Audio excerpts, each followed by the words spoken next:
I'm a scenic carpenter. I build sets in TV and film. I've been doing it for 26 years. I'm a member of our union, which is IATSE, Local 891. I started in construction as a laborer for a small developer, and we did from the concrete to the roof. So I did everything in between, and it allowed me to develop my skills to get into the film business. My initial number was 301, and because the business was so small, I thought at the time, I'm never going to work. Well, now there's 1,700 carpenters, and my number is one of the most senior numbers of working guys out there. Construction coordinators can hire whoever they want. When there's a shortage of manpower and they need bodies, they call the hall. At that point, they will dispatch you based on your seniority number. Most of our work is done before filming starts, so we don't get to see much.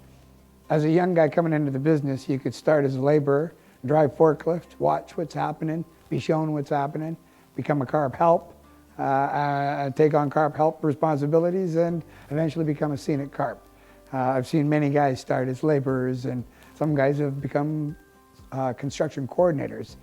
Oh, Star Trek was 4.5 months of making the same thing.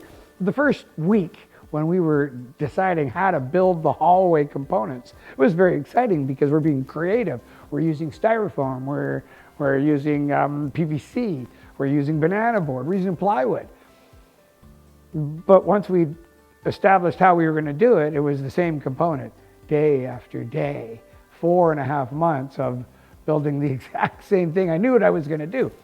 I've worked on the 13th Warrior, I've worked on Star Trek, I've worked on Superman, I've worked on Pirates of the Caribbean, I've worked on Godzilla, I worked on 2012. And The Watchmen was the one, yeah, right, I was the blue guy's apartment, Dr. Manhattan's apartment. That was so cool. You spend all this time building and you appreciate the fact that you're building something so nice, and they film it and crunch it up and throw it in the garbage. It pulls on my heartstrings a little bit.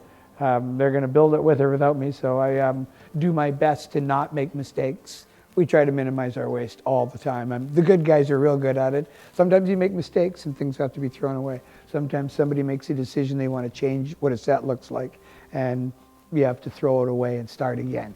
Our industry is crucial to BC's economy.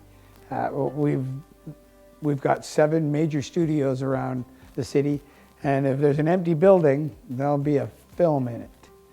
In our department, you can work 50 hours a week. If they're asking you to work overtime, you can work 80 hours a week. You work like mad, and the show's over, you're done. You have to wait till another show. The guy you're working for has another job that he's going to hire you for. But the connection you make with your foreman is very important because you have to be able to network. There was no Indigenous guys when I first started. There was 3 of us. So I knew the other 2. It's a tough sandbox. There was a lot of racism when I first started. I got into a couple of arguments with guys that we had to call management in. Otherwise it could have gotten ugly. They don't happen near as often. There's still ignorance, getting better all the time. The more Native people in the business, then the better it becomes. We don't have to put up with anything anymore.